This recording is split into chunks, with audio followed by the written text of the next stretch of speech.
It's trying to make a link between narcissism and weaning trauma, oral trauma, or the early on time trauma. There's a link there.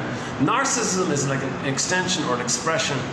The narcissistic traits that we're familiar with, or the narcissistic personality that we're familiar with, the NPD, that's there because there was trauma during that early time where the oneness needs were not met. The oneness needs were not met.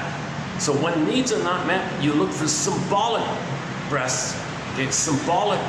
Okay, the jargon is addictive trigger mechanism, or ersatz self-object, because the breast is a self-object for the baby, or a symbiotic object for the baby. So you look for symbolic symbiotic objects or self-objects.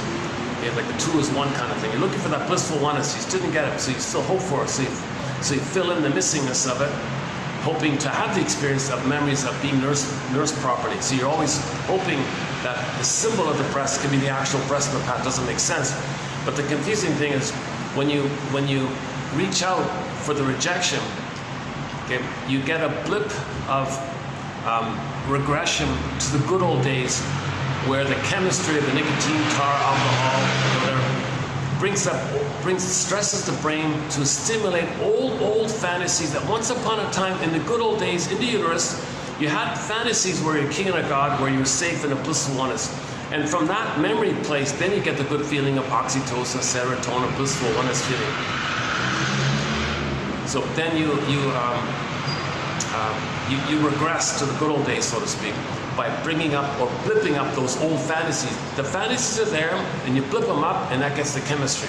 So the fantasies to the chemistry. So chemistry to fantasies to chemistry. And that's what cigarettes do like that.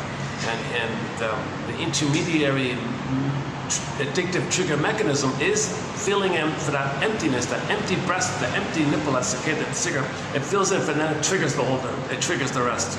Okay, for more on this point, go to Alman and Paul's book called Narcissus in Wonderland.